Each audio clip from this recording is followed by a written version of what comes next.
Welcome to Drive Time.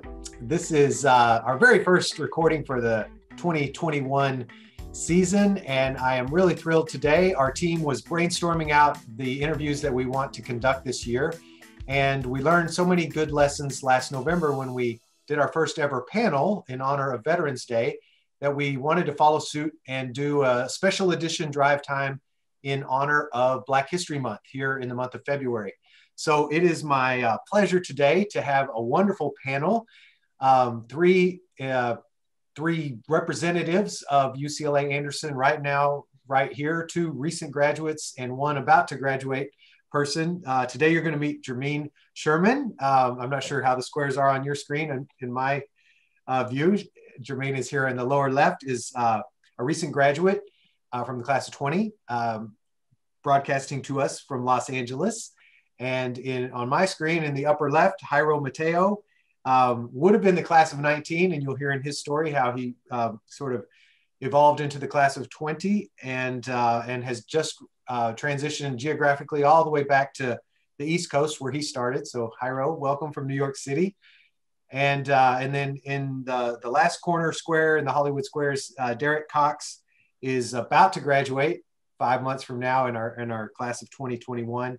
And is logging in from San Diego. So Jermeen is in the public sector, does management consulting.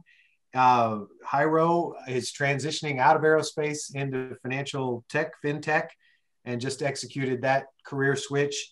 And Derek is in sports marketing and management and has a very entrepreneurial story to tell. So I'm just honored and thrilled. You know, the lane that we occupy with Drive Time is, the places you'll go. That Anderson is no kind of cookie cutter program. You really have to be proactive. You have to be curious. You have to be a little risk tolerant. And if you are those things, the resources are around, but UCLA is a big place. And you really do have to have you have to have a little bit of intestinal fortitude to carve your pathway. So, what we try to tell with these stories are first person, deep dive. Wow, if she could do it, maybe I could do it. If he could do it, maybe I could do it. Stories of the places you'll go, build your own adventure, and really with a couple of our pillars of sharing success, driving change, thinking fearlessly. Like, what about? Could we? What if we? How do we build a better future? Right. So we all stand on the shoulders of the people who went ahead of us, who gave us the opportunities that we've had.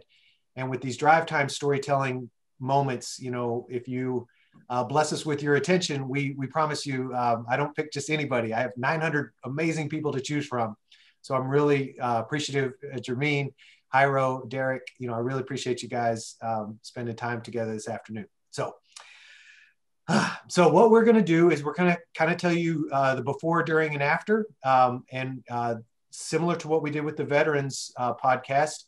Each of our guests today has put together some audio visual, and we're gonna go ladies first. So Jermeen's gonna introduce herself to us with some pre-prepared slides, and then we'll get to hear Jairo's story, and then Derek's story. And what they're really kind of talking about is, where were they, who were they, and where were they before Anderson, and how did we get to be their MBA destination? So we'll start with Jermeen. I'm sorry. Anything you guys would like to say before we jump into Jermeen? I'm just talking. I'm all excited. I'm always all excited to start. No, thanks, Dylan, for having us. I think I speak for myself, but I think I speak for everyone here that we're excited to be part of this Drive Time podcast. Especially the special edition for Black History Month, and we're looking forward to sharing our experiences to kind of help set the path and also inspire those that are coming behind us to kind of take that step and that leap forward. Thanks, Jairo. Yeah, and you reminded me I left out. We are also, as a theme, the theme that the BBSA chose for February is Beyond Barriers. And I love each of your stories as I was refreshing myself and as we were talking last week, getting ready. Each of you in your own way are moving forward and putting a new ceiling into your life, right? Raising the ceiling and aspiring higher. So I really appreciate you being willing to tell the world your story, or at least the FEMBA world, our little corner of the world. So thank you. All right, well, Jermeen, why don't we begin with getting to hear and see. Like Jairo, I'd just like to start by thanking you for organizing this conversation and doing so in honor of Black History Month. I recognize that Black History Month means different things to different folks. And for me, in addition to really just honoring the contributions of the African diaspora, it's also about me reflecting on my intentions to be of service to others, and a reminder to me to be pragmatic and relentless in my individual pursuits of equity and tolerance, and just a simple appreciation of that which is different. So it's kind of through that context and through that lens of being of service to others and transitioning to a career in social impact and public service that I'm really grateful for the opportunity to share a little bit about myself and my time at Anderson. In thinking about photos that really introduce who I am, this photo came to mind. It's one of my most precious possessions, and I think it really communicates a lot of the values that I hold most dear. I like to say that the trajectory of my own life was really positively impacted because I was connected to quality community-based educational programs. I got to see folks that look like me doing some amazing things in the world. And those folks encouraged me to dream and venture beyond my sort of immediate environment. And so this photo was taken in 2008. I think at the time I was an undergraduate. That's me there. And a group of us college debaters, the debate team, got together and we organized a week-long debate camp for middle school students living in public housing authorities in Atlanta. And so for them, it was a week of passionate competition and candy. And for us, it was a week of teaching a lot of young, brilliant minds some critical research and communication and advocacy skills that would really, that they used for many years to come. There are a few really key folks in this photo who've been important to my life. This first person here in the back was my first mentor. His name's James Rowland.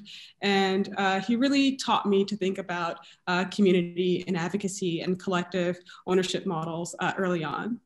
This gentleman here, I would marry like 10 years later. We met doing this kind of volunteer work. And all of the faces that you see there are kids who I got to see grow into adulthood, who I got to help really sort of chart the path for their life, both academically and personally. And I got to watch them do just some awesome things in their communities. Oh, you got me all verklempt. Really on the second slide. That's beautiful. I'll also add that this model was actually endorsed and funded by the Department of Justice. And so I went on after grad school to work for this organization in a leadership capacity, really growing this model across Atlanta. And we didn't tell everyone. So you went to Emory and you were a philosophy and a history major. You're getting ahead of me, Dylan. You're getting ahead of me. Oh, okay. Sorry. But that was pictured. That was from your undergrad time. Okay. So thank you for bringing me to my journey to Anderson, which started in Atlanta, where I was born and raised. I went to Emory University, where I studied philosophy and history. And after finishing my undergrad, I went to graduate school, where I earned a master's in communication and rhetorical strategies. I thought I wanted to write speeches. After that program, I took a job for a year at a nonprofit called the Atlanta Urban Debate League, doing very similar work as I described in the previous photo. Working with schools and residential communities to develop after-school enrichment programs with a focus on debate education. I relocated to Los Angeles, and I'll talk a little bit more about that. But once I did that, I worked in business development and program design for about 5 years before I applied to Anderson. And then during my time at Anderson, I made my first career switch to a career in public sector management consulting, working with LA County's Department of Children and Family Services. In just a few weeks, I'll start a new role as a director for a nonprofit advisory firm that I'll share a little bit more about later in the discussion.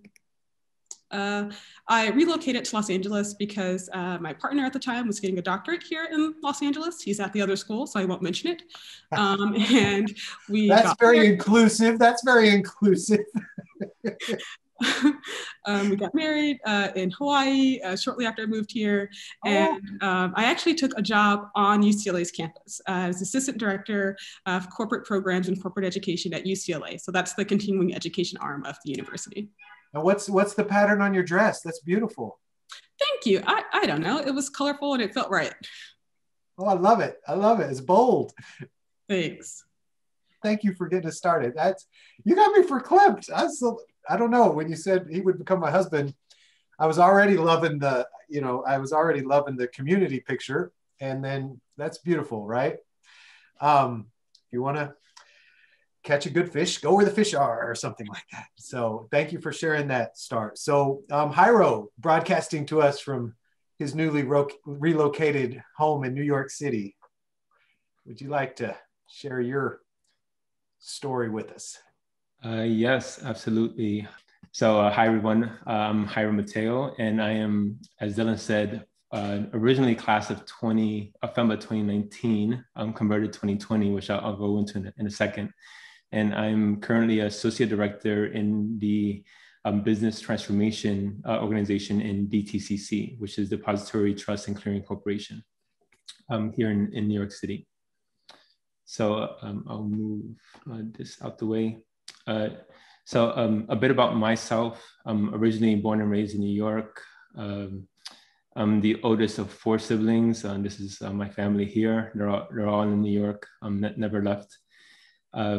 Education, did my undergrad at Columbia in mechanical engineering, and then went out to the West Coast to work for Boeing, first in Seattle and then in California, before joining UCLAAnderson and then kind of making a career pivot into FinTech or financial services with a DTCC. So to kind of give some context in terms of the timeline and the specific locations.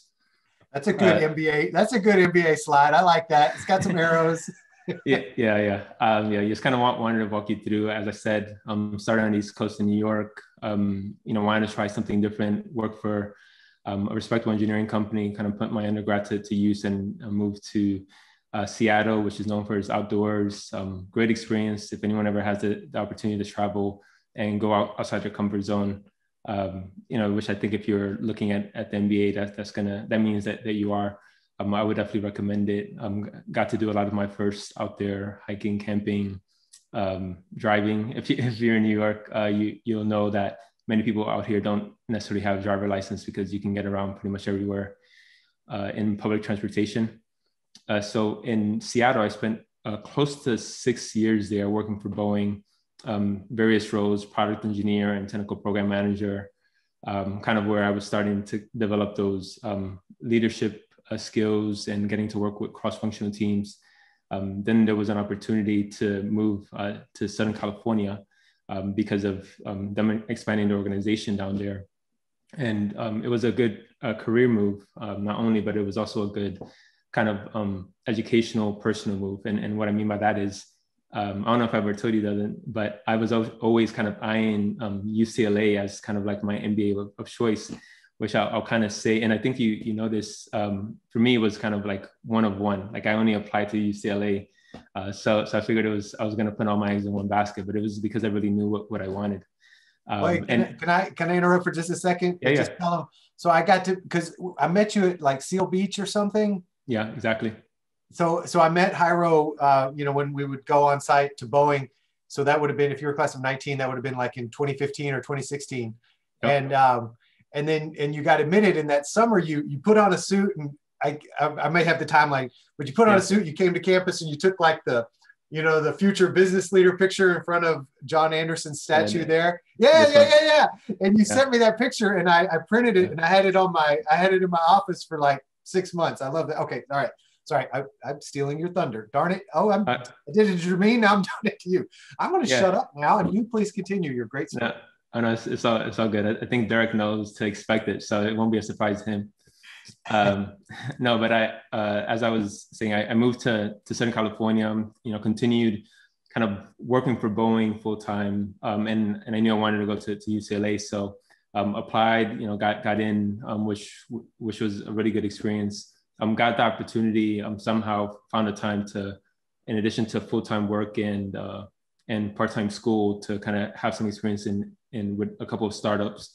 So that was pretty cool. Entered the NAP venture business competition at UCLA. We placed second place, so that was a fun experience, and ended up making the transition to just recently to FinTech. And I do have another slide as to kind of the why MBA, Anderson, and FEMBA, but I think similar to Jermeen, I'll kind of hold that to later after Derek introduces himself. All right, I was jumping the gun. Sorry, I love that picture because it was on my wall for 6 months. Thank you, Jairo. Okay, so last but not least, Derek Cox, broadcasting from San Diego. Let's get to meet you, please. All right. Thank you, Dylan. Yeah, so I'll take you guys through my journey, and hope you guys enjoy it. So I'm gonna be a part of the class of 2021 out of the FEMBA cohort. So I'm pursuing after a career in sports marketing and management. So about me, I'm taking you guys all the way to the foundation. And I'm from Greenville, North Carolina. That's the Tar Heels State, home of the best barbecue. If you like vinegar-based barbecue, you're going to enjoy North Carolina's barbecue.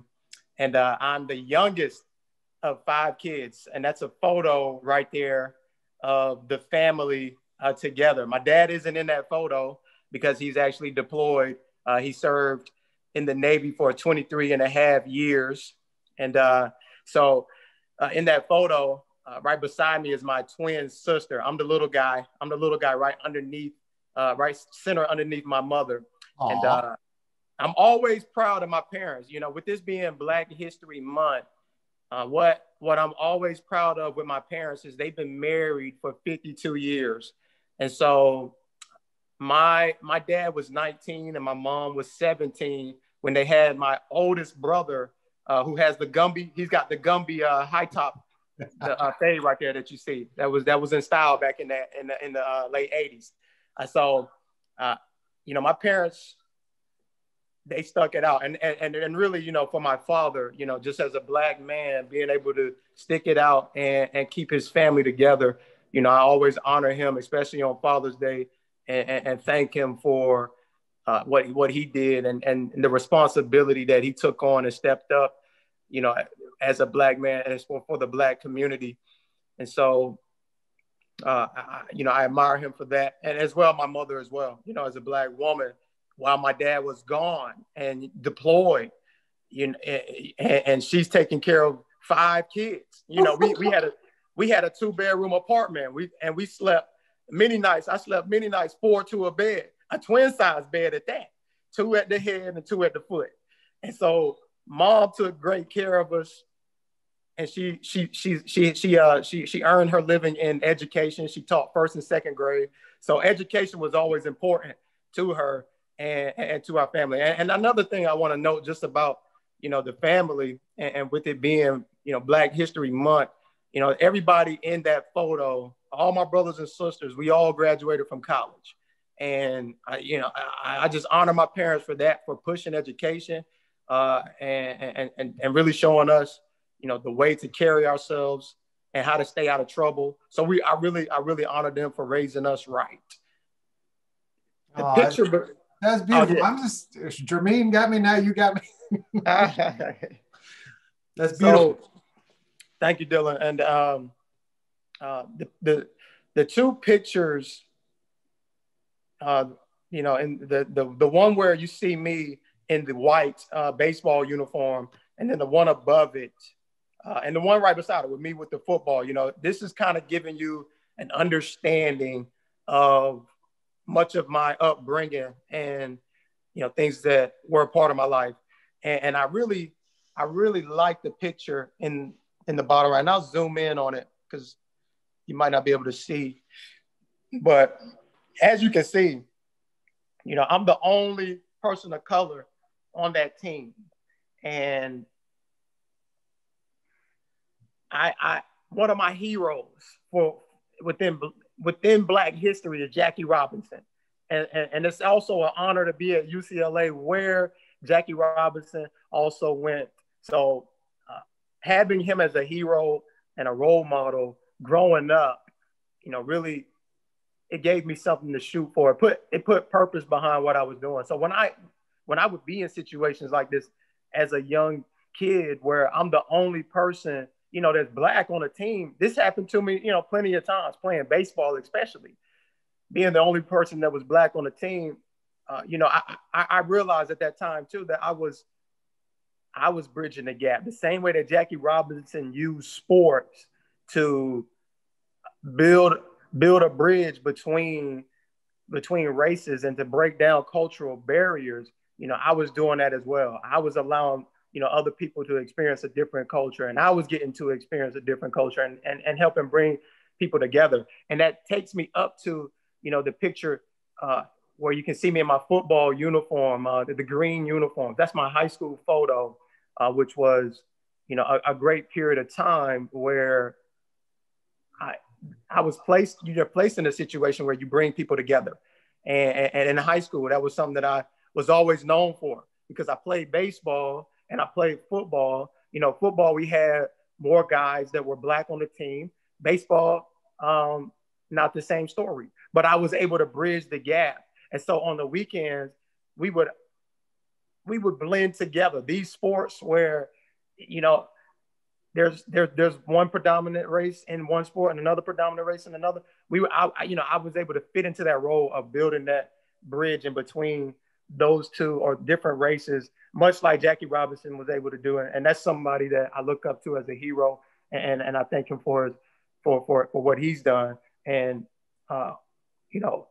being in high school as well, something that was really helped shape me and build my foundation was my dad's career in construction work.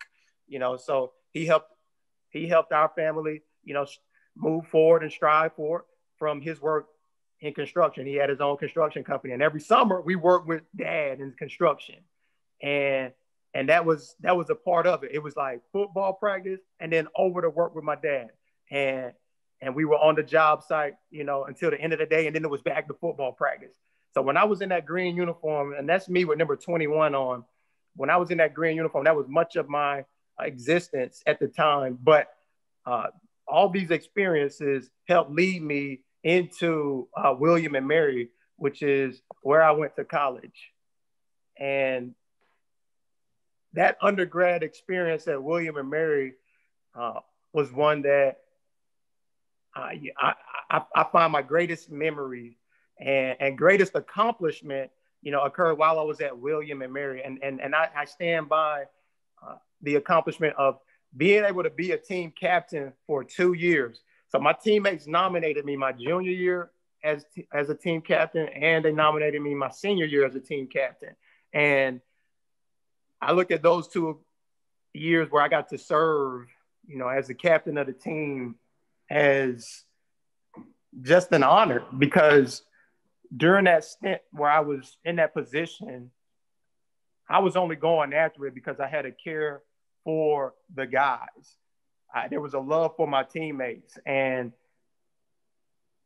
everything that I was doing, what effort that I was putting into the sport of playing football, being able to earn a scholarship to play at William and Mary, all of that, and what was put into it was a love for my teammates. And it's always been that for me. And so to be honored by my teammates, for them to see my love for the game, and for them as well, and knowing the impact that I wanted to have on them, to see it be noticed and be honored is something that I value tremendously. And it really enriched my college experience. And, as a result, those years that I spent at William and Mary, I was recently inducted into William & Mary's Hall of Fame. And if you look at that, Dylan, that was, such a surprise. That's the photo. There's a photo. I'm not sure for you on the screen where it's at, but it should be to the W side of William & Mary.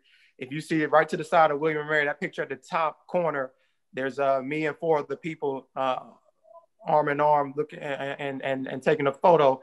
That photo is the head athletic director at the time for William & Mary coming to San Diego to tell me that they wanted to induct me into William & Mary's Hall of Fame. So that's something as well from college and that whole experience that, I look back on and reflect on, and it was an awesome experience. And, that whole experience at William and Mary pushed me forward and allowed me to move on and play football in the National Football League. So I was drafted in the 3rd round of the 2009 draft, and I was drafted by the Jacksonville Jaguars, and such an awesome experience. So happy that that's where, I was able to start my career, the professionals that I was able to be around, the experiences that I was able to have, and the growth that I was able to gain, was tremendous being down there in Jacksonville. My career spanned over 7 years, and I was able to play for the Chargers. That's why I'm here in San Diego now, from the experience with the Chargers. Played for the Minnesota Vikings, Baltimore Ravens, and finished with the New England Patriots. And, I had to put this picture down here where you see me intercepting the ball versus the Patriots. It's a shameless plug. It's just, with Tom Brady just winning the Super Bowl, for me, it's I had to throw this photo in there, but that's me getting the interception off of Tom Brady. And, one of my favorite plays, like probably my most favorite play that I made, at the professional level. So, awesome experience, fortunate to make it, real story attached to getting that interception. But, as well as I was able to intercept Peyton Manning, who just entered into he's a part of this year's Hall of Fame class. So right. Peyton Manning, Hall of Famer, Tom Brady, future Hall of Famer, 7-time Super Bowl champion. I was able to take one home from him. So we're gonna take it to the bank, Dylan. Well, I've been so excited about getting to interview all of you guys, and Sunday I was totally thinking about you. Like right before the half, I was like, I wonder what Derek thinks about Matthews on that last drive, because I was like, oh, they're picking on him. So competitive, and I was like, I did not know that you had an interception against both Brady and Manning. That's impressive. Yeah, I that would be my pitch for inducting me into the NFL Hall of Fame, but I don't. Let's start the campaign. Right. I don't think that's going to happen, but hey, nonetheless, let's campaign. And so, moving on though, I think we're going to cover this later, but this kind of helps you guys see, and also, the party's not a party until Dylan comes in. So I had to throw Dylan on the photo screen. Oh, look at me with my pretty pink shirt. That's a confident man who can wear pink. Or maybe that's my wife would probably say salmon. Yeah, look at you with your Leadership Foundations shirt. All right. Yep, Leadership Foundations. There's a photo of in the center, the top one with everybody throwing a hand out. That's FEMBA Olympics. And then right beneath that is actually a photo of us, my GAP team. That's my GAP team, and that's us I think that's us after we just finished our GAP presentation. And so, you talk about 6 months that we have been working together. And so, yeah, this just kind of lets you see the fun that I've been able to have here at Anderson. And it's been an awesome experience. Some little photo of us down there getting some work in on a project. So, UCLAAnderson has been, an amazing experience. And I just want to thank you for allowing me to share my journey. Oh, I love it. I love it. Wow. 2 of the 3 of you got me verklempt. I can't even believe it. I love the family stuff. And I love, what I love about my job is people trust UCLA, right? They say, look, I'm going to give you a bunch of money, and I'm going to give you a bunch of effort, even more important than money, because I've already got a high aspiration, but I think I could raise it a little higher. And it all starts from, we all come from a family. We got a family of origin, and that family launches us out in the world. And then we have big choices in the big world. And I get verklempt. And what I love, I didn't know about UCLA before I got out here. Shame on me. I didn't know who John Wooden was. I didn't know who Jackie Robinson was. I was from Texas, and I only paid attention to Texas football, and I didn't know about basketball. But, when I tell the story, what I've come to appreciate about UCLA, and when you touched on it with Jackie Robinson, like when he crossed the color line in baseball, I wasn't there, but I was a history major too, right? Jermeen, philosophy, history. Like where baseball was in the psychology of American life, it was like the NFL and the NBA together. If you can imagine Tom Brady plus LeBron James in one sport, and it was a black-white segregated world, right? So like, and I get, you know, because I grew up in East Texas, right? I grew up in a East Texas black-white world. Nobody was Hispanic yet in the 70s and 80s. There, you know, the Hispanic folks hadn't come to that part of Texas. I think there was one Asian family, maybe, you know, in our town. It was that kind of thing. And, you know, Jackie Robinson graduated in, I think, when did he graduate? 42 or 44? But, you know, 15 years before the Civil Rights Act, he was already a graduate of UCLA, lettered in 4 sports, and then went and transformed the entire American sport landscape, you know? And so it's like, it's so humbling to me. Like, I just feel lucky to get to work here. I'm in my 19th year. You know, I get to be associated with John Wooden. I get to be associated with Jackie Robinson. So, you know, I'm glad you touched on that. That's so beautiful. So, so this was the first third. We're going to kind of do 3/3 of this. So that was the before Anderson. So Jermeen, can we come back to your story and kind of, and then hear, you know, like what highlights about your FEMBA journey? So I guess the reason why I chose to pursue an MBA is because I wanted to bridge what I perceived to be a gap between my professional career in business development and the work that frankly fed my soul. And for me, that was my volunteer work around the well-being of kids, whether that's mentoring or reading programs, tutoring programs. That's the stuff that made me feel like I was contributing. And so, having worked in a nonprofit for a year at the leadership level, I knew that there would be ample opportunity to leverage, you know, sort of traditional business concepts and principles in a manner that would allow me to both scale promising social interventions, but also to address new social problems. And so I didn't know how, but I felt like that was a good next step for me to take. So here are just a few photos from my first year at Anderson. Bottom left here is very first day of class, kickoff for the class of 2020. I think the class is organizational behavior. And if you've taken this class, you know that the first day is all about competition. And we were holding up this little Lego man here because we won. We were very proud. And that's a hard exercise. It was an amazing class. At the top right here is Dominique and I at an annual fundraising event, the casino night.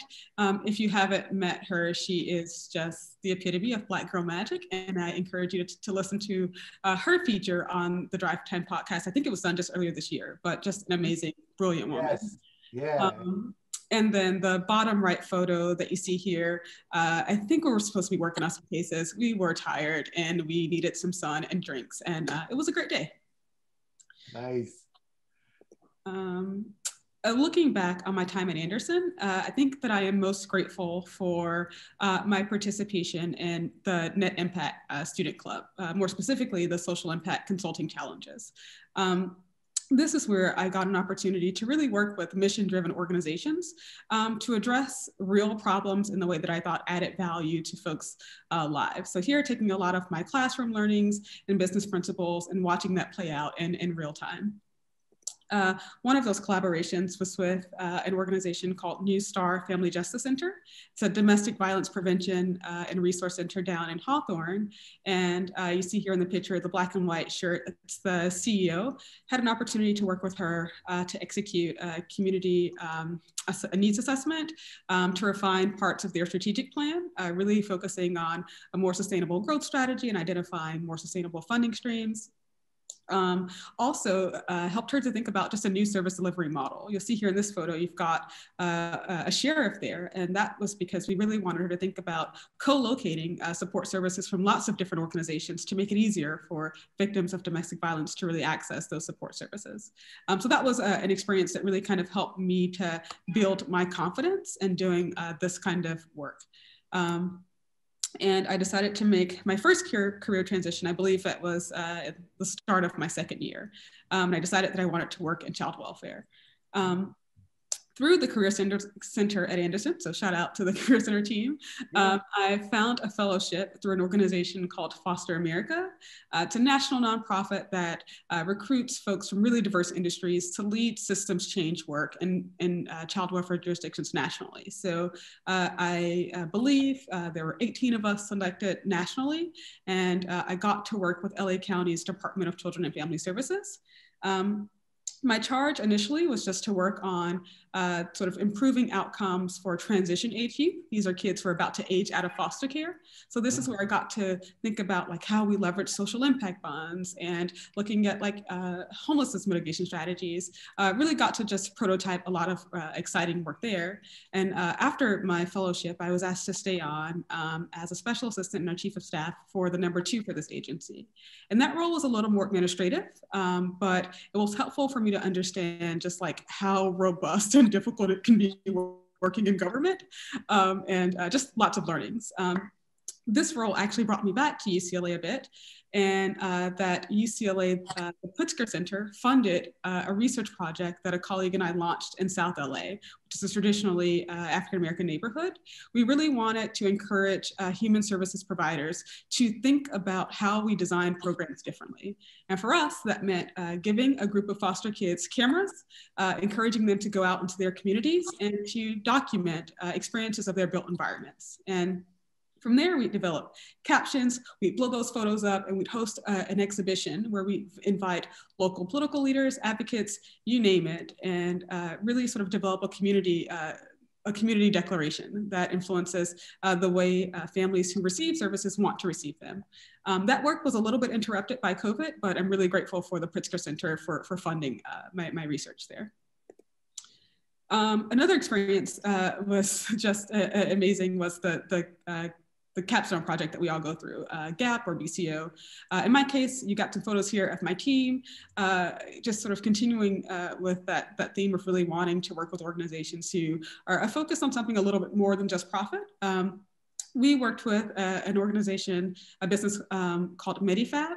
They manufactured custom wheelchair seating solutions for folks with extreme deformities. And so they're based in New Zealand. The top photo there, Anthu and I went to New Zealand, got a chance to collect a lot of primary research, really see how their operations worked.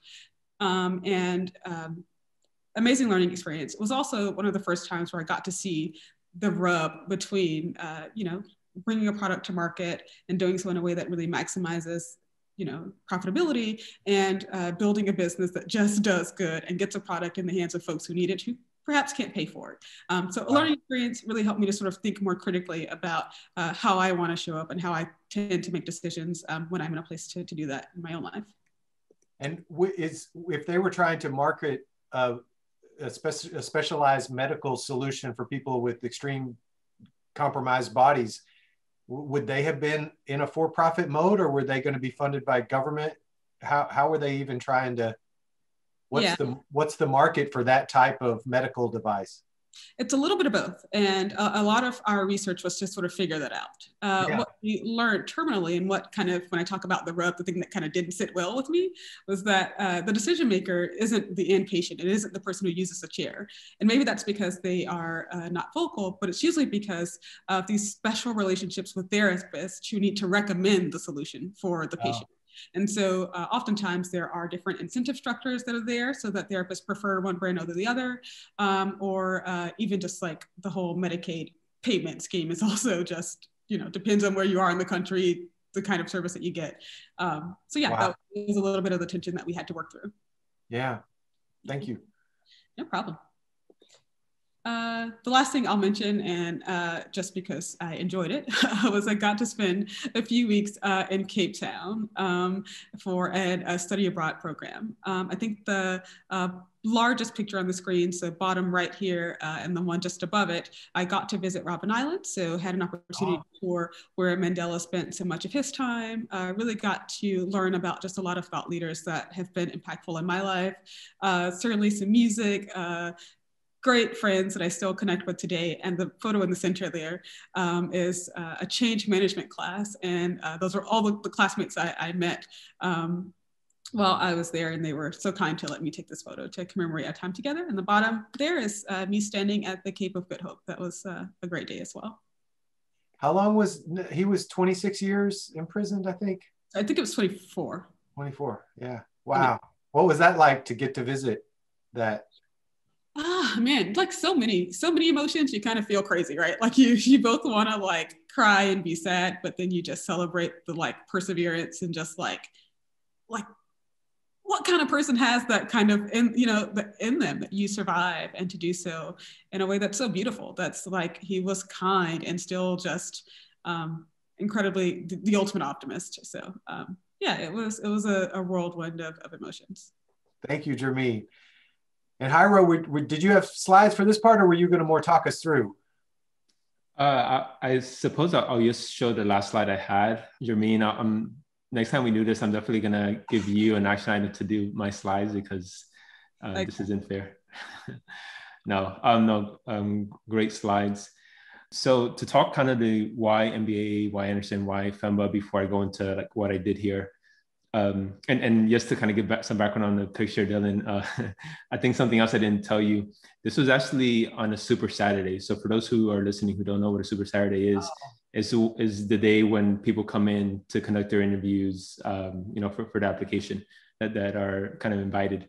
And I took this picture after my interview, but I didn't kind of tell anyone or didn't post it or anything like that until I actually got the acceptance letter. I figured, I'm like, okay, I'm here, I'm dressed, I might as well take the picture. That was the sequence. Okay, I remembered incorrectly. Yeah. So that's kind of the background with the picture, but yeah, in the end, it was like I did it right. So for the why MBA, I kind of have some notes here, but I'll kind of talk through it. It was essentially to help realize my career potential faster. And what I mean by that is, I already talked about having a 12-year career in aerospace. And I remember pre-MBA, I would sit in these meetings with managers and executives, and they would, even though it's an engineering company, they'll talk about factors beyond just the technical that were important for that critical business decision. And I'll admit, some of it like was going over my head, or I'll say in some occasions, a lot of it was. And I would ask questions, and I'll kind of learn that way. But I kind of told myself, rather than kind of living through these experiences, and I'm sure like over a long enough period of time in a career, all of these kind of elements of the business you can gather through experiences. I wanted to take a more proactive approach, and that's why that the MBA I felt was important to me, so that I can kind of come up with the answers to the questions before they even had the questions themselves, whether the managers, executives, or the customer. So that's kind of why the MBA. As for why Anderson, I summarize it best as, I saw it as competitive yet collaborative. And what I mean by that is, from a FEMBA perspective, is rated one of the top FEMBA programs or part-time programs in the country consistently. But beyond that, I think when you have kind of a rigor, whether it's the selection process, the curriculum, the faculty, the staff members, it encourages this culture of people who are really there to learn. And I say competitive in that, everyone around you is smart, as smart or smarter than you, and as hardworking or harder working than you, but everyone is there to help. And not once in my time at Anderson, I felt that I was alone. And because a lot of business problems, whether in an academic setting or in a professional setting, I think we can all agree, is very rare that any one person can solve it on their own, if at all. So I felt that was kind of the spirit of Anderson that I was able to kind of resonate the most with. And that's what gravitated me towards the school. And I can say full-heartedly that that's been my experience in the time there. And then lastly, as for why MBA or why the part-time program, to me, at least my type of learning, I'm a kind of hands-on type of person, meaning like I can learn something today, but until I kind of put it to use, like it may not necessarily stick. And I felt that was the really good opportunity with FEMBA is I can learn something over the weekend, because I was kind of one of those weekend sections for Corp. And on Monday, I can, put it into practice, whether it was that coming week or the week after or a month after. And I felt during my tenure in the program, I can see the transformation I was able to go through. And it was actually kind of quite transparent, because I started a new position as soon as I started the MBA program.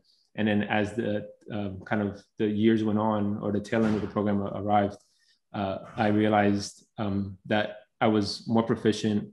I was able to kind of command the room in a way that I wasn't able to do before, and just do all these kind of different feats that I didn't really envision myself doing. And again, it's not like any of this happened overnight, but I think it's kind of telling that when you kind of put in the work, you get out of it what you put into it. So that's why I was always a fan of FEMBA. Even though I kind of joke with a lot of people that I post-MBA, I have a lot more gray hairs than I did before, but I like it. I feel distinguished now. And as far as my time at Anderson, don't have any slides, but I'll talk through it briefly. The interesting thing was I came in wanting to be a marketing major, specialization. And the reason why was I liked the idea of kind of like knowing how people worked, and marketing. A lot of it is kind of understanding the customer base. Like with engineering is a lot about kind of understanding this technology. Marketing is understanding the people. And I think over a period of time of taking those electives, which I found really fascinating and enjoyable, I realized that there were other gaps I had because I came from an engineering background, such as law. I never took a law class, or like general management, like as a GM, someone who reports to the CEO, which I felt were more important to me to kind of fill those gaps in that setting than it was to kind of have a marketing kind of verbiage on a resume, right? And I'm not suggesting one is better than other. Every choice has its pros and cons, but to me, I felt holistically I was able to get a better, more well-rounded MBA experience going that route, departing from my my marketing specialization. And the funny thing was I was like one class away from getting it, but to me it was more important to kind of close those gaps than it was to kind of go after something that I initially sought after. And from there, the last thing I'll say, as I was getting close to my MBA journey, I actually had a decision to make with my previous employer, where they were going through, they were looking to downsize the company, and they actually asked for volunteers. And a lot of the times, the candidates they think of are people close to retirement, because those are the ones that, if you give them severance package, it's just more appealing that way. And you can imagine with the whole pandemic, the transportation aviation industry wasn't going to be the same for a number of years. And in my case, I took that as an opportunity to kind of take that leap and said, like now that I've gone through the MBA, I know what was it that I've been kind of lacking these last couple of years. Again, I'll forever be in debt to Boeing, amazing company, and it's helped me grow professionally and personally. At the same time, I knew kind of more of what I wanted, being that I started out as a Swisher. And even though I didn't go through the kind of the formal internship experience at Anderson, a lot of my FEMBA colleagues, they left their full-time jobs.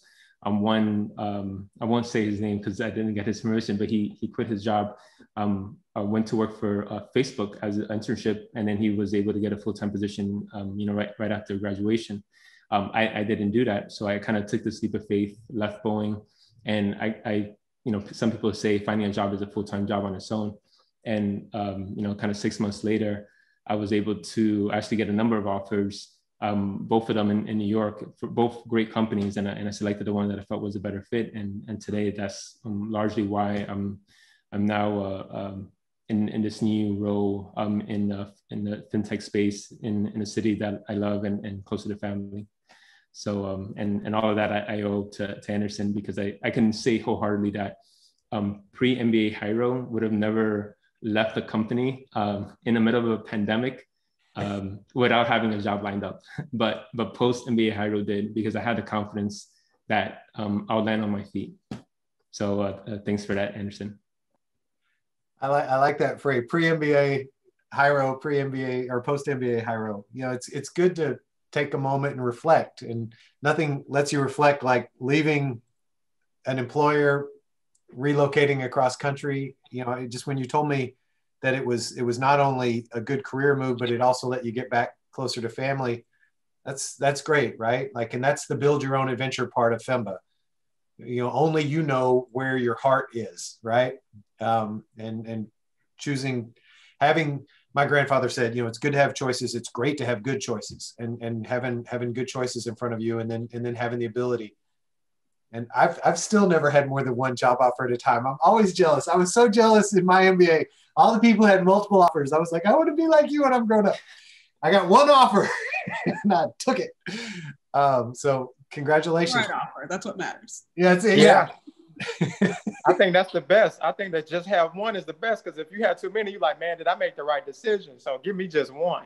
Yeah. Okay. All right. Oh, I got I love the perspective. Okay, good. That's a good way to look at it. All right. I feel better. Thank you, Jairo. Anything else for you? No, that's it for me. Well, and how about your family? What do they think, having you a little closer to home? Because you were gone 12 years, right? 12? 6? Close to 13. And the other funny thing is, I actually didn't tell them I left Boeing until after I got a job offer.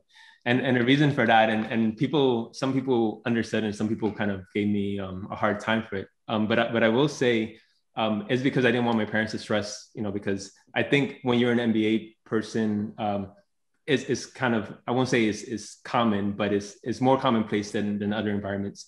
But I didn't want to stress my parents out. And when it came to December and I had that offer and I told my parents, my mom agreed. She said, you did the right thing. Because otherwise she knew that she would have been stressing out. Oh, you did the right thing too.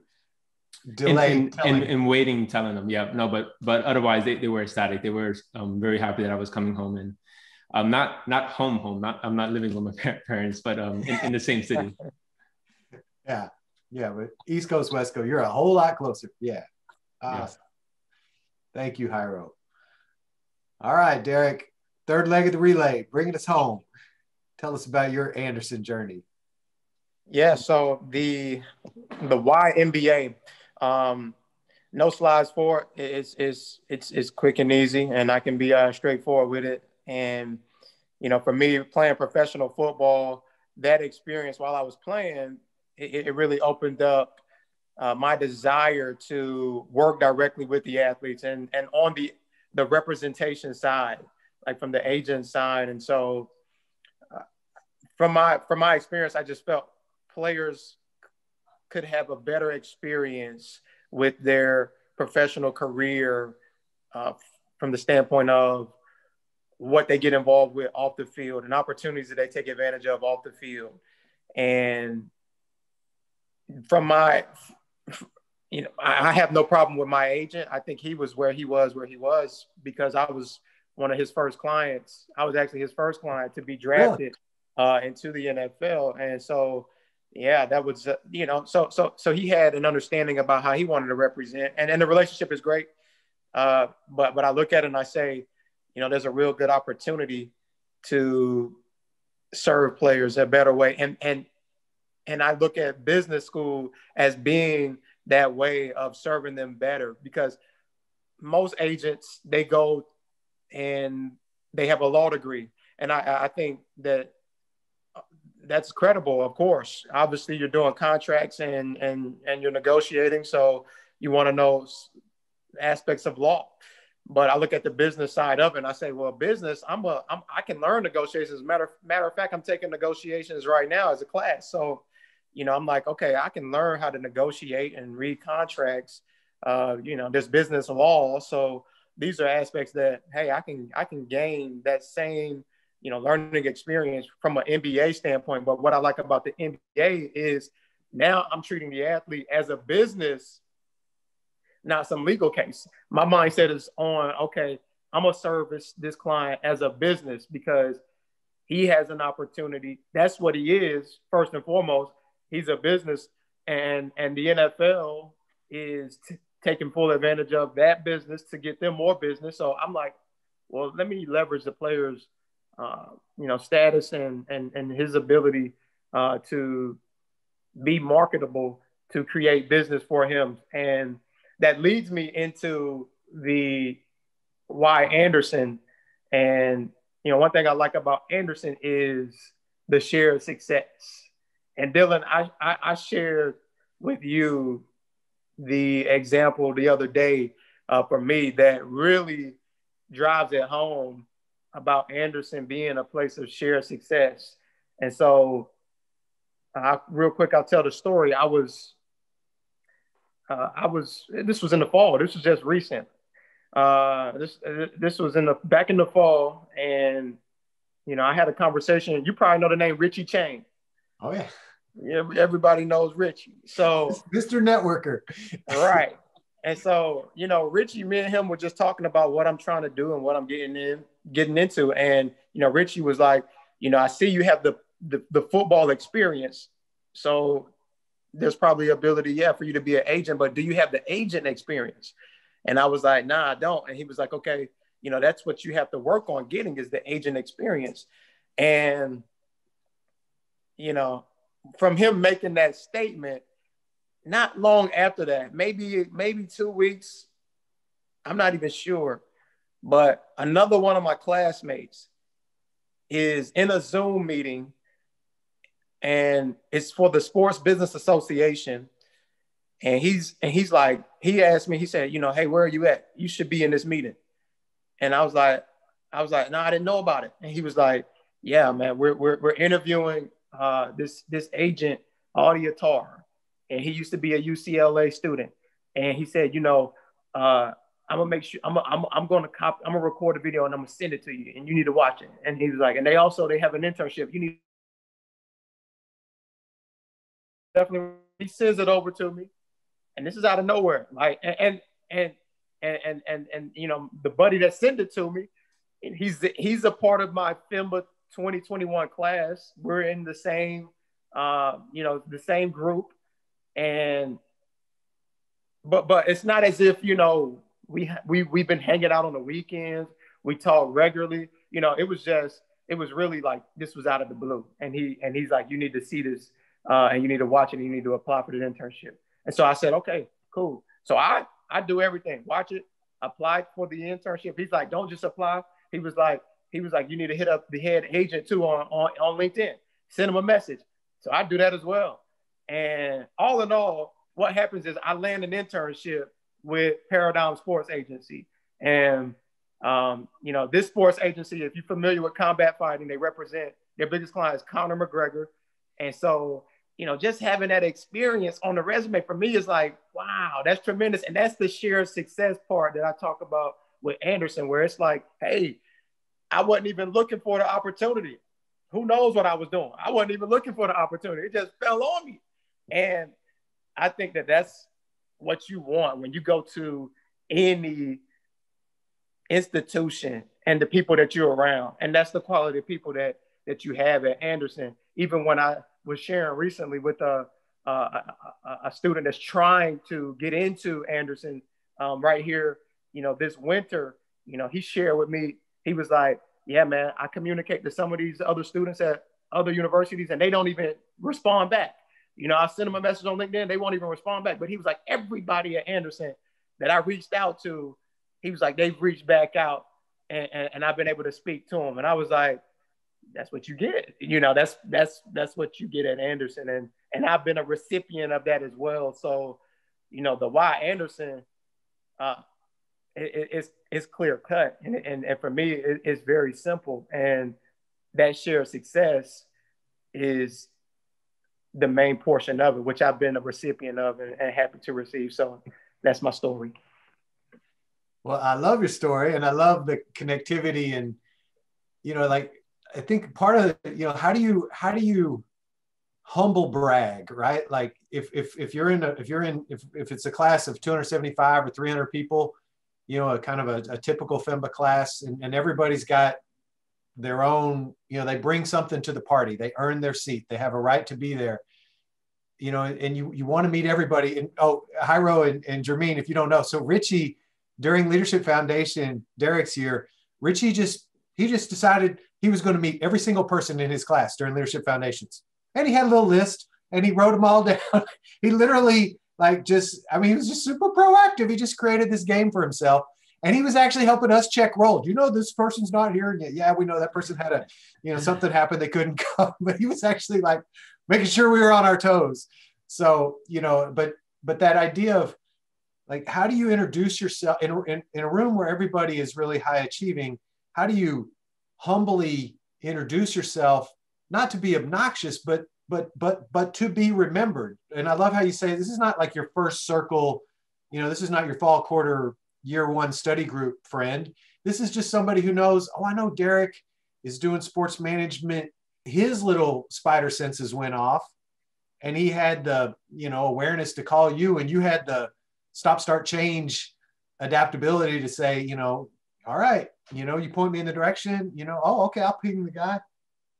So like part of what I love about telling you all stories to current students or future students is like, how to be both like locked in, like have a goal, and you know, and your energy is precious and you want to aim at something that's important to you, but at the same time, you know, save 10 or 15% to be like open to being surprised. Like, you know, Jairo, like I thought it was going to be marketing. Marketing seemed to make sense, right? I knew mechanical, I knew stuff, and now I want to know people and motivation, and you know, but then it's actually, you know, it's not even that, it's a whole new thing, right? And Jermeen, your story is, right, listening and trying over here and trying over there and being an integrator, and, you know, what is child welfare plus the sheriff's department plus, you know, like how do we get the motivations right and how do we deal with the government?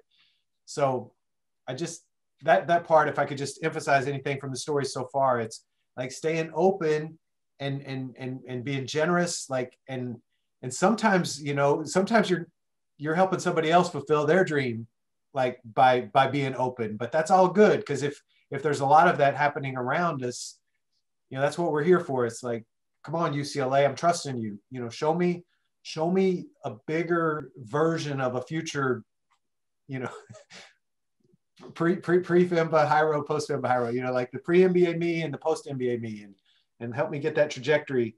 Because over the long haul, if I can raise my trajectory 1 or 2 degrees, right, that's gonna, you know, that'll 5, 10, 15, 20 years later, my life gets much bigger. So I just love these stories. So sorry, I'm doing my little sermonettes. Okay. All right. So that was kind of our middle third, I think, kind of the why Anderson. So I thought for the third, you know, it would be, you know, looking ahead and in honor of Black History Month, you know, just anything that you all would like to say to, you know, to your circle of support, the people who helped get you here, and knowing that you are going to inspire other folks who are going to follow in your footsteps. So, you know, two of you have already graduated, and Derek, the finish line is in sight. You know, so you've almost all completed this. And, you know, our old Dean, Judy Olean, she had this line, you won't get to hear it because she's gone on to be president of Quinnipiac, but she would always say it every year at commencement. She would say, you think you are graduating today. That's not true. Now, don't get sad. You're still going to get your diploma, but we don't call today graduation. We call it commencement. You are commencing forth. And, you know, all of us in today's age are lifelong learners, right? So the MBA it's not the end of the story, right? It's just, wow, I now have a big diploma on the wall. I have a new bag of, you know, new tools in my toolkit. So I always liked how she kind of put it, like, this is the launching pad, you know, and Jermeen and Jairo, you guys, you know, just launched, and Derek, you're about. So that's kind of our final third, and then we can do any kind of final thoughts. So Jermeen, you know, as you know, recent graduate, class of 20, so you're 6, 7, 8 months complete, you know. No, I'm a year. I finished a little early. Oh, you accelerated. Of course you did. Of course you did. So we'll start with you. Sure. Well, before I start, I want to just correct myself. It was 27 years that Mandela spent in a combination of 3 different institutions. So 27, you were right. No, I was wrong. I said 26. So yeah, it's a long period of time, 27 years. And to come out with an open heart, it's incredible. Yeah, definitely. So yeah, looking forward.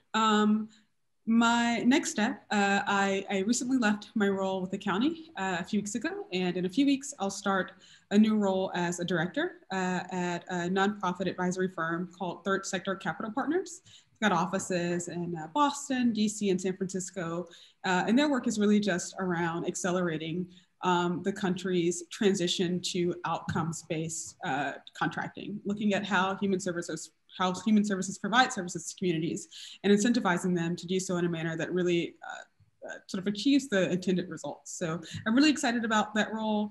I think it is both a role that allows me to build on sort of what I've learned and the transitions that I've made at Anderson, but also is a bit of a stretch for me in that it's my first, it'll be one of my first times working more closely as a part of an executive team. So I'm really excited about that growth opportunity.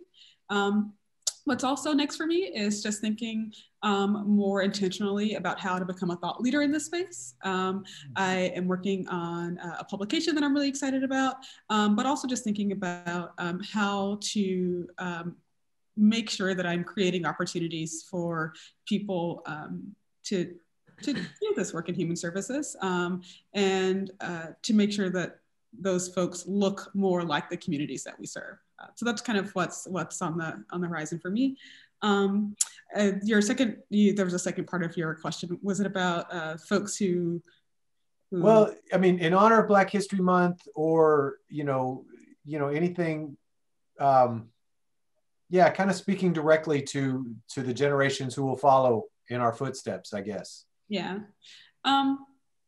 So I don't know if it's just because I'm Black, but for me, Black History Month is kind of a year-long situation in my household. So I think that what I would like folks to take away from this discussion, particularly in the context of Black History Month, is that there are always opportunity to build bridges and to be intentional about taking those opportunities. And for some folks, that might look like taking a class that's outside of a specialization, talking to someone, being intentional about being a friend to someone who doesn't look like you. Derek, I think you mentioned kind of being the only brown faces in a lot of your classes. That has been my story for most of my academic life. I think that's probably true for a lot of you.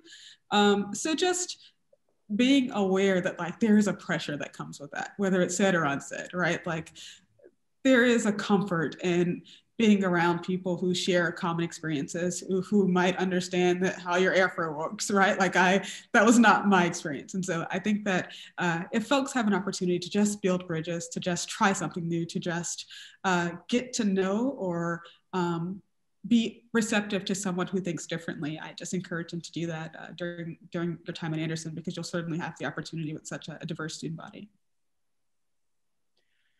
Thank you. This is a tiny bit out of sequence. Can I just ask a question that I should have asked like earlier in your part, Jermeen?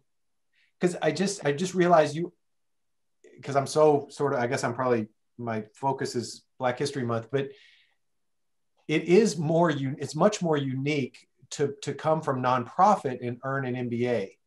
And I guess just anything you would say because I do, my team, we counsel people who have a nonprofit. Either they already have a nonprofit career or they have a nonprofit intuition or North Star that's kind of pulling them forward. I don't want to ask this the bad way, but you could have gotten a master's in social work. You could have gotten a master's in public policy. You chose to get the MBA. Anything about how you see it? Is it working for you as you thought it would, or is it different, or are you satisfied with that, knowing that you really you're not in a for-profit trajectory? That's not your calling, but you chose to get this degree. How do you see that playing itself out going forward?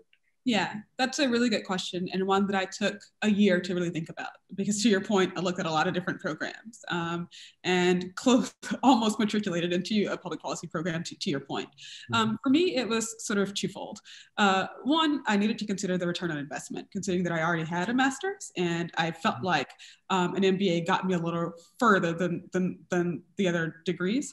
I also really wanted to have options. At 40, who knows what I want to do, right? And so I feel like at some point in my life, I'm gonna be an entrepreneur. And I think that this degree positions me to do that, as well as the experiences that I've had in earning it. The other thing that was kind of a surprise to me is that I am often the MBA, I'm the only MBA in the room in many of the projects that I take on.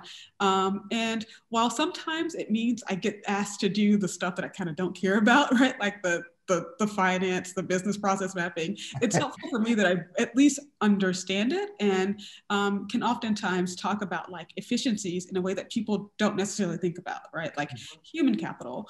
So what I'd say is it's really just like, it's made me better at the work that I was doing before. And it's really actually made me a bit of an asset to organizations because, to your point, I bring both the passion and the commitment to people, but I understand how to get things done, and I understand how to build strategic relationships and how to really sort of leverage resources in a way that builds value over time. Oh, that's great. What I've been telling people. That's great. I love it. That's well stated. Thank you. Yeah. Yeah. I really was a big fan of Judy Olin, and I love Dean Bernardo now, but she always said, she found I found that I can be really valuable at the boundaries between different conversations, between, I mean, she had a bunch of examples that she listed, but even, and also you're echoing an element that Derek touched on, in sports management, there are a lot of lawyers because it's contracts, and that all makes sense, right? Well, in child welfare situation, social welfare situation, there'd be a lot of MSWs in the room. That would make sense, or public policy trained folks. So I now have the ability to be kind of an asset, not kind of an asset. I can be an asset because I bring enough overlap, but also something discrete and distinct. Yeah, just don't let them always make you be the person who runs the spreadsheets. oh, the numbers, give that to our trusty MBA. I'll just add that the other lesson that I kind of learned was really around being bold about my intentions. Coming into Anderson, I was a little embarrassed that I knew that I didn't want to pursue a traditional sort of like MBA career path. And I thought that like it meant like, well, people think that I take this process serious because I know where I'm going in life, right? Like I know the kind of value that I want to add, and it might not be consistent. But what I actually learned was like, there were so many people who were willing to help me do what I wanted to do. And there were so many people who encouraged me to kind of pursue this untraditional path.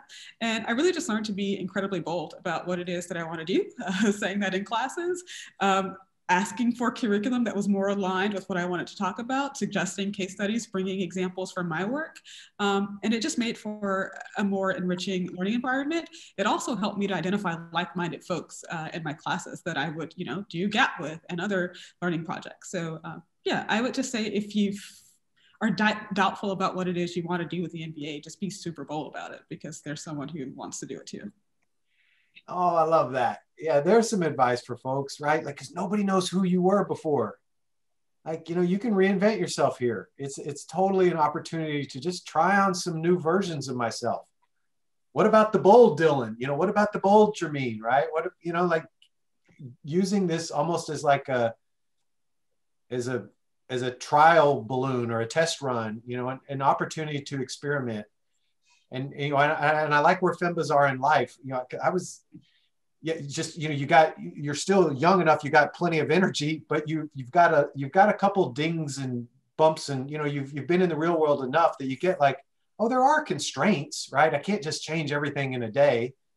And where do I fit into all that? And I love, when in doubt, be bold. That should be our bumper sticker. That's our new tagline. Think in the next, we're going to retire that and replace it with, just try being bold, excuse me.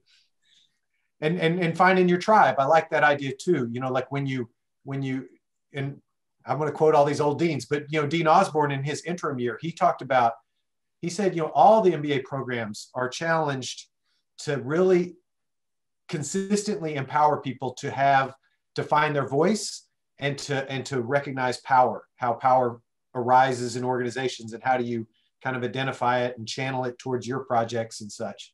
But I loved when he said, doesn't matter, UCLA, Stanford, Harvard, doesn't matter.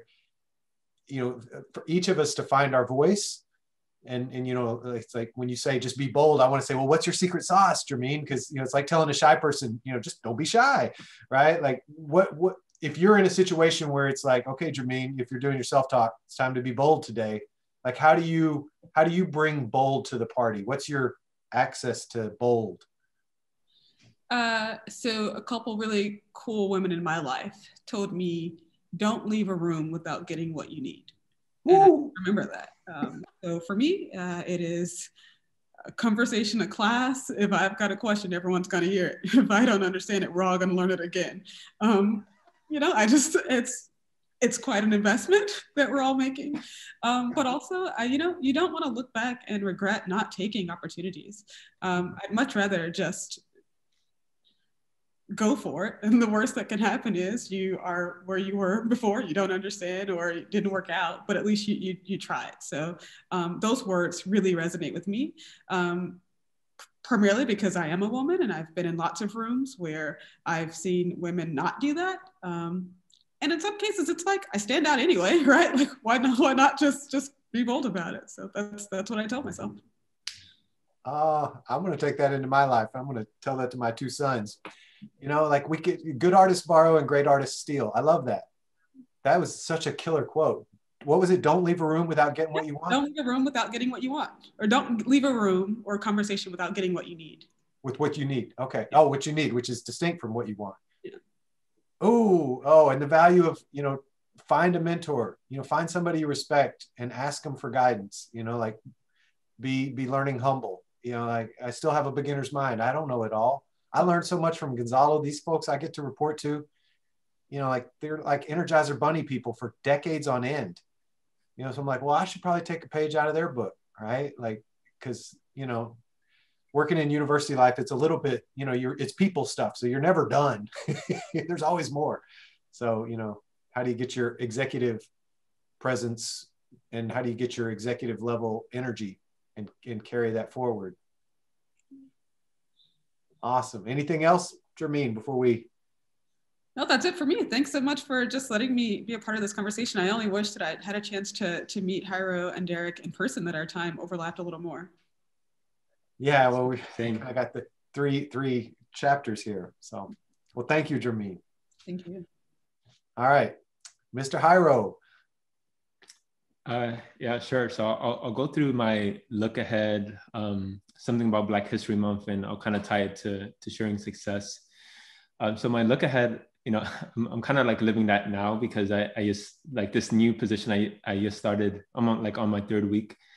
So, you know, from this point on, it's just kind of coming up to speed. Just in these like couple of weeks, I must have read like hundreds of just company documents just to kind of get up to speed. You know, so that, you know, I can start adding value, which is something I'm actually looking forward to, because I think one of the things that MBA teaches you is, in any class you have, you know, whether it's having a final class presentation or, you know, case analysis, is like your ability to learn something new. You know, so that's a skill that is constantly exercised in the academic setting, but you'll put into practice in a real life setting. So something I'm actually looking forward to. You know, and something about Black History Month, and to kind of tie it to a lot of what we've been talking about now. One of the things I think about is kind of the theme of like overcoming adversity, right? And for those who before us, those today, and those in the future. And, you know, and I think it's important to kind of acknowledge that in these type of conversations, it's important to participate, you know, be it as a participant of someone kind of in that color group, but also someone who isn't. Because whether it's the conversations about Black or female or another kind of minority group, we all kind of play a role in that person or that subgroup's success. But I think one part, albeit a different way, that people here in UCLAAnderson can resonate with this is kind of that theme of overcoming adversity, even if it's kind of from a different perspective, is we're all here to kind of make a change in some sense, right? Whether it's as a like pivot, entrepreneur, enhancer, like it's either getting to that next level, or coming from a certain background that is non-traditional and kind of navigating towards something that you're more interested in. or starting your own business, which is like one of the hardest things to do in business.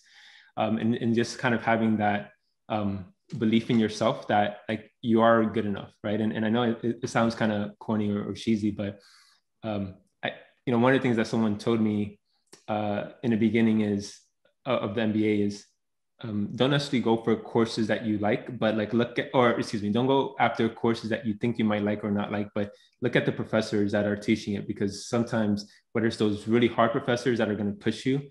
For me, it was technology management with Professor Terry Kramer. Albeit his class was extremely like fascinating and interesting for me, it was easily the hardest class I'd taken at Anderson, because his standards were so high, and it was high for everyone, that it gave me an impression of this is what it means to be a UCLAAnderson like graduate, right? Like that, this is what I can bring to the table, and it's just like very empowering.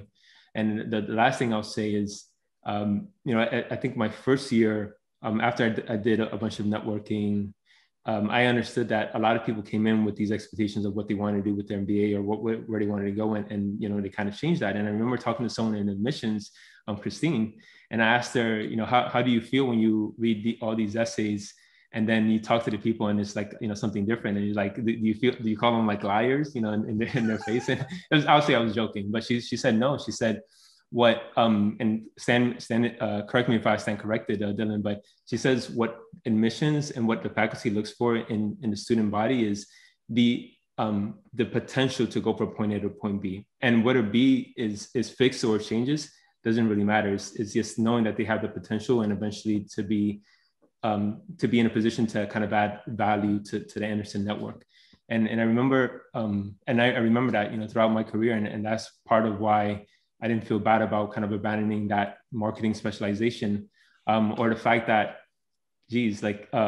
extending my 3-year MBA kind of prescribed career into 4, because I didn't talk about this, but I was averaging like 60-hour work weeks.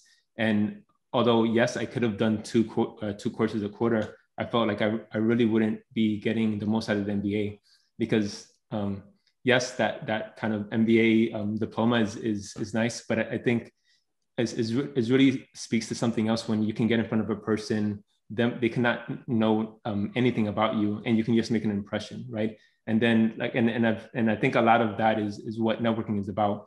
I know sometimes that networking term sounds a bit cliche, but it wasn't until I got into business school that I realized one of the scariest things for a manager is to hire someone they don't know. So whether it's kind of building that relationship, building that trust, so that someone can trust you with a position that isn't going to be entry level, right? Because a lot of MBA grads, yes, it can be an MBA entry level position, but typically you're going to have you're going to be in a position of some influence. It's not as if you're starting from undergrad. It's kind of what bridges the gap between looking good on paper and like being able to kind of produce a result. And kind of just to touch on the kind of your third bullet of sharing success, and I know Derek, you mentioned Richie. I know Richie, right? I think Richie knows everybody at Anderson. I thought that story was really cool because he's a really smart guy, and I can tell that comment that he made was to be constructive, right? It's to kind of help you out, or just offer his perspective. And I think one of the things I acknowledge about Anderson, and I try to kind of live up to this every day, is be in a position where you're willing to or wanting to help others. And anyone listening to the podcast, if you're interested in talking, find me on LinkedIn, and just kind of send me a message on why you want to talk, and I'm happy to set up a call with you and just kind of share anything else. But I think that's one of the good things with Anderson is, and I know Derek, again, you said it, when you reach out to people actually respond, and I think that's probably is more telling to the culture of the school, and one of the reasons why. I won't say, of course, not everyone could attend Anderson, but I think people who are in the area or are interested in an MBA experience, that they should strongly consider Anderson as being a candidate, because not only do I have a kind of, that diploma, but and that education, but I also have lifelong friends that could take away from it. That's a wonderful summation. Sorry, my dogs are barking. And did you say it was Christy on our team probably that you talked to? Yes, yeah, Christy. Christy? Oh yeah. So, but yeah, I just to riff on the admissions point, we just, it's like art and science, right? We do want to see, like, we make evidence-based decisions, right? We have a transcript, we have a test score, we have a SuperSaturday interview, we have 2 recs, and we have 2 essays basically. So, that's concrete. You can look at that. So it's first, can a person do the work? Because it doesn't serve a person to go to a stretch school if it's just not a good fit, either for ability or just culture, right? So that's the first hurdle.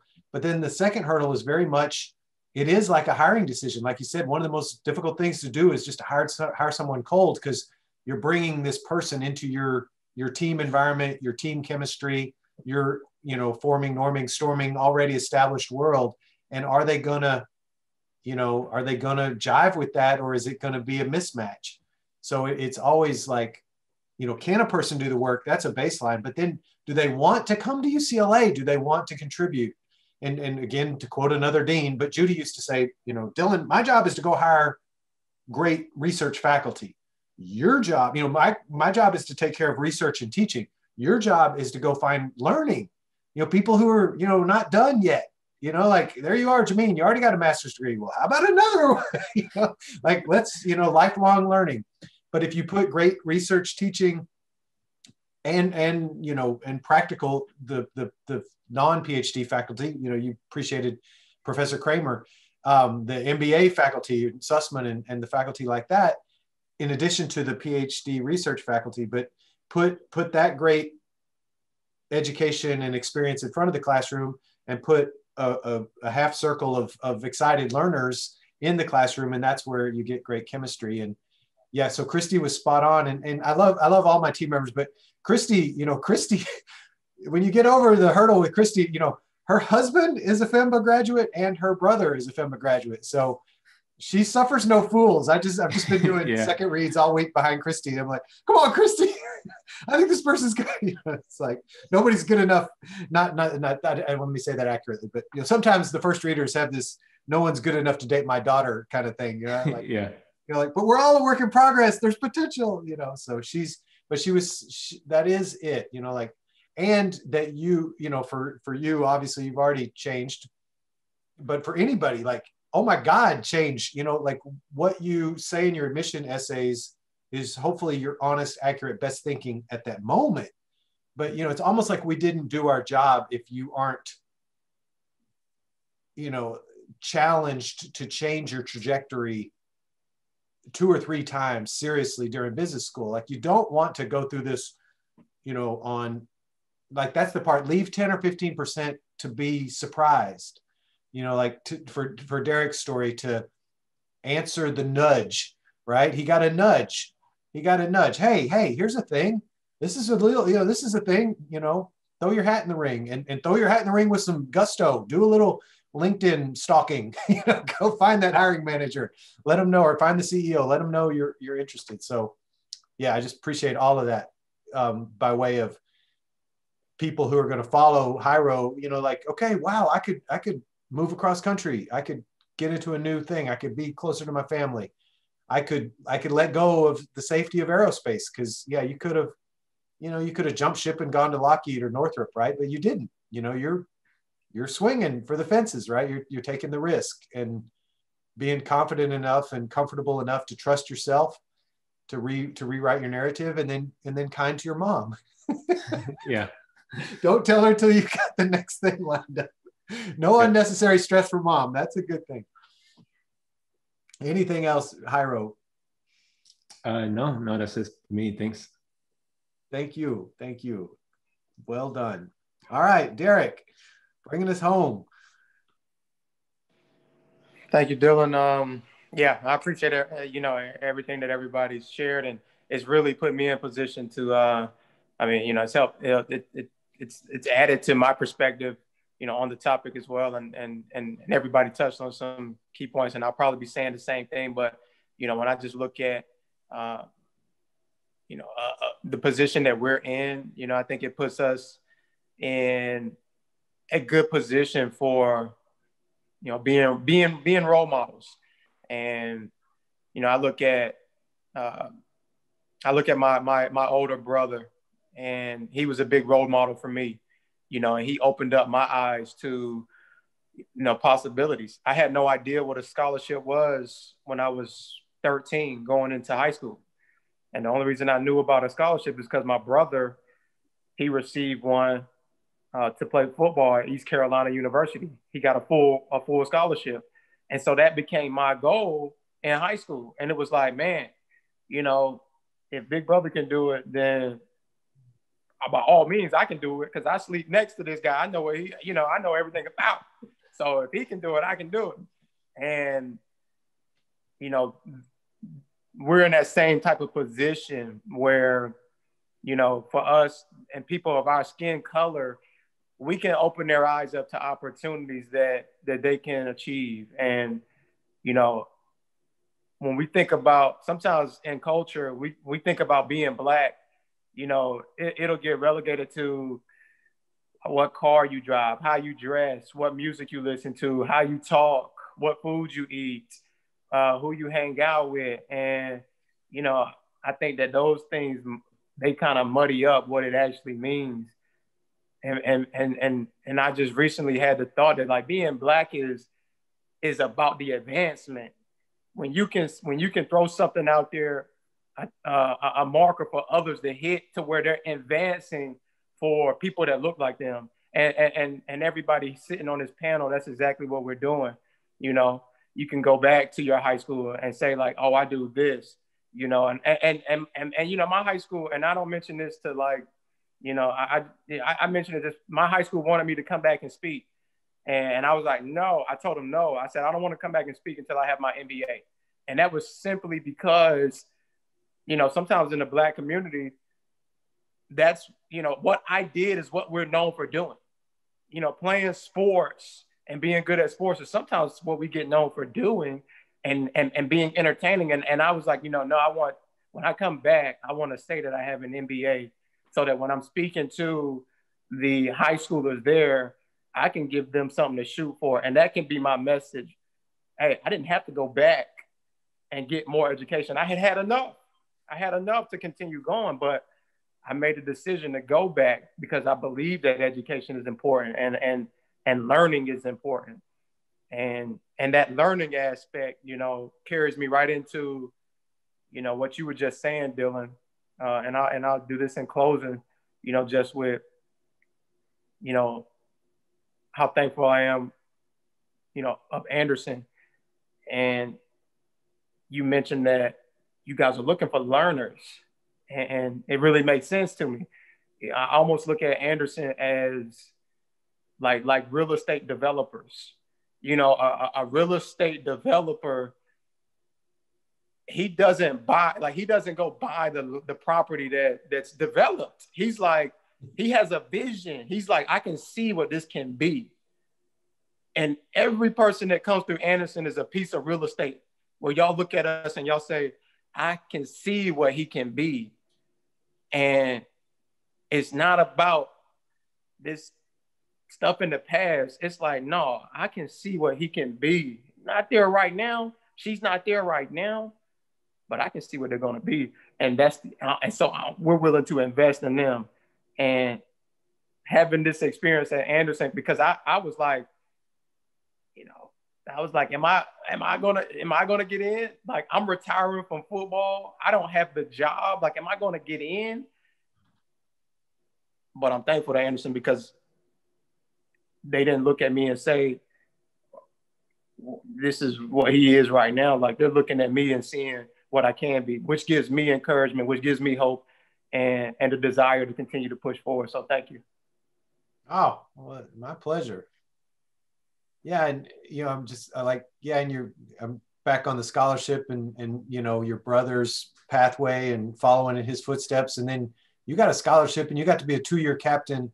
Isn't William and Mary the second oldest university in the land? You know, that's pretty prime real estate you got to occupy, and then to have a leadership role there.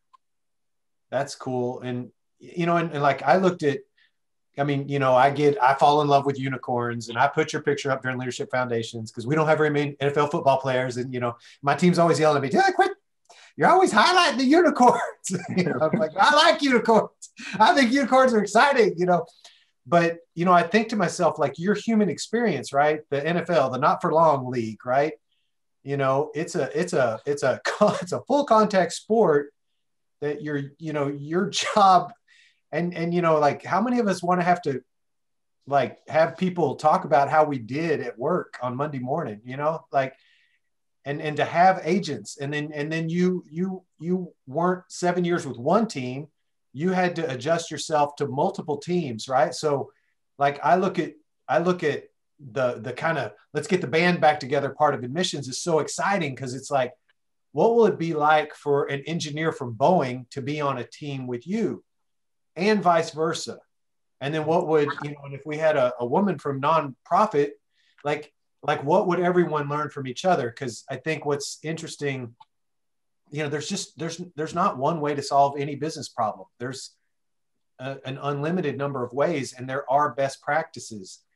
But, you know, you had to suit up, go into a violent environment, you know, keep your wits about you consistently. And you did that for 7 years. So I'm like, you know, if you didn't quite have your career figured out yet, I'm like, yeah, whatever.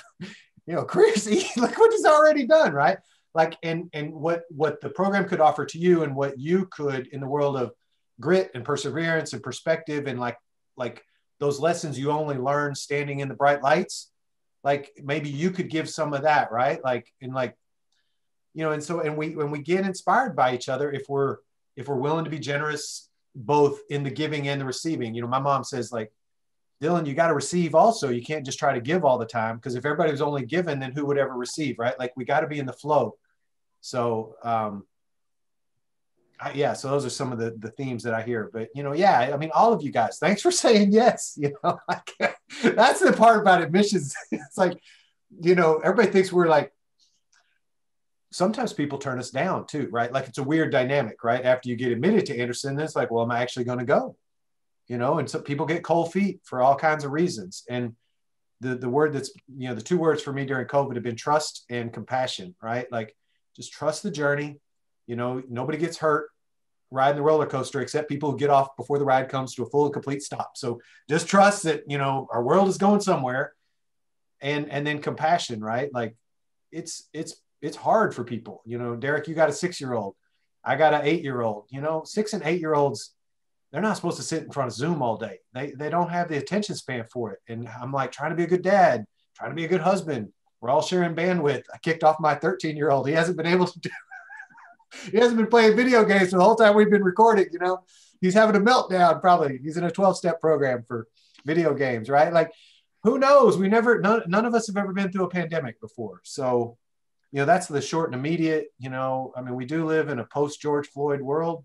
You know, I was super excited to have this conversation. I was also a little bit nervous. You know, I don't want to look like, you know, something I'm not. But this is America, and I'm part of it, you know, and I want it to work for you guys and your children. I want it to work for my children. You know, I got to raise 2 Caucasian boys to be respectful participants in a very multicultural future, right? Like, I don't know how to do that, but, you know, I'm hoping that my parents gave me good stuff, right? You know, there's a lot of family that you guys shared very generously. So, you know, I love share success, right? Like, this is a family of choice, right? You know, we choose to be part of the UCLA conversation, and I want UCLA to earn everybody's trust, you know, going forward. You know, we've been making history for 102 years, and hopefully we're just getting started. You know, Jackie Robinson, John Wooden, you know, it's a long list of, you know, I mean, if you look, you know, Arthur Ashe and Tom Bradley, Kareem Abdul-Jabbar, there are a lot of incredible firsts that came from, you know, we're still a young university. We in Berkeley are the only 2 in the global top 20. We're the only 2 universities that are, you know, younger or right at 100 years old. So, you know, I'm proud to be affiliated, you know, with all of us as part of the UCLA world. And So, I was really, really appreciative that we were going to do this. And I appreciate you guys in my strange, vague instruction giving way. I appreciate you rolling with we'll just do 3 riffs and it'll all come together. But I think your stories are inspiring. I know Samantha's going to have fun, polishing it up and getting it ready for people to listen to. Jermeen, thanks for going a week early so that we have a little time. Hopefully we can release this while it's still February. So everybody's adjustments, Jairo dialing in from across the way. And, and Derek, I hope your son's been good for 2 hours while we're doing this. So any last words anybody would like to leave everyone with as we kind of wrap up? I guess I'll say I think we've all covered a lot through our kind of diverse stories. I think one thing that I think Jermeen kind of touched on it a bit was, and also Derek in some of his pictures is, work hard, but also have fun. It's you're kind of in an environment where kind of people want to be there. I think in undergrad, people feel like they have to be there, almost kind of like this obligation in a way, not kind of literally, but as almost of an expectation for people to go through undergrad. But I think with grad school, it's in many cases, and in most cases I found in Anderson, is very intentional experience. But have fun. Once pandemic kind of gets behind us, I'm sure a lot of those extracurricular activities, whether it's the exchanges or the yearly Vegas trips, at some point we'll resume. We call them annual networking opportunities. Because a lot of the people you'll meet will become lifelong friends, and I think that's one thing that you can take away from this program, that you're not just coming out of it with a piece of paper, but you're kind of joining a bigger family. I think this was a lot of fun. I think, I got to see the one with the members that served in the armed forces. And so I think that was real cool. And being on this platform with these individuals, Jermeen and Jairo, I think, this was the good mix. I think you did a great job selecting, fine professionals, and I'm honored to be up here with these guys because, just as Anderson graduates and me aspiring to be like them, you guys have, you're a part of that, raising the ceiling and that advancement that I spoke about.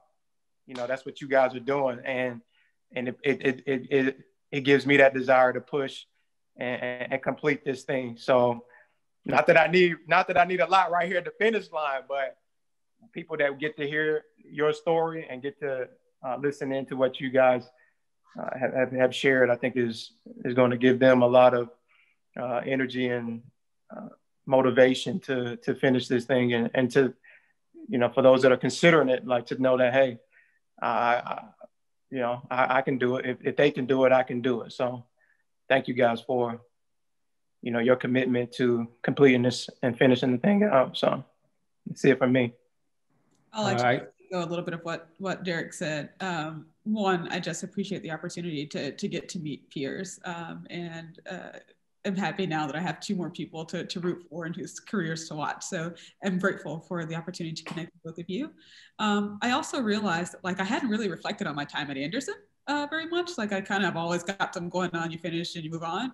And so answering those questions and digging for photos really kind of gave me an opportunity to think about my time at Anderson. And honestly, some of the things I regret, things that I didn't get to do, or I wish I had done that. And so I appreciated that experience of being able to look back on my time and think about how I might do things differently if I pursued another degree. Thank you, and good job on kind of finding the diversity among diversity, right? I think we all, Derek, myself, and Derek, Jermeen, and I, may have kind of on the surface level kind of similar color complexion, but I think even without seeing us, yes, the stories we tell, where we come from, and kind of where we're going, I think that adds a lot of value to kind of the listeners, and I think that's, I think Derek, you were the one that said it's kind of inspiring from the perspective of, if I'm here, it doesn't mean I can't do something else, right? So I think you did a good job, in your way of kind of bringing us together and showing Anderson from a different light, because, we're not Kellogg, who's known for marketing, or UPenn, who's known for kind of their finance kind of MBA, but kind of like the finance kind of specialization. We're kind of kind of what you want it to be, right? Type of program.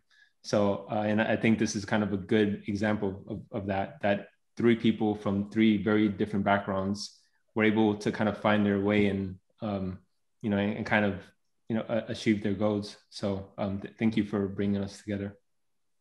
Oh, well, you're welcome. This is the funnest part of my job. I love this part. I can listen to stories all day long, right? And you're welcome. Thank you for the acknowledgement.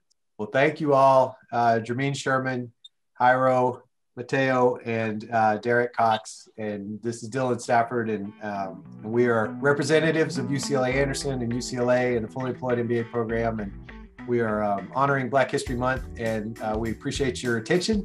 Thank you very much for tuning in, and thank you again for giving us a chance to tell these stories. Thank you for listening.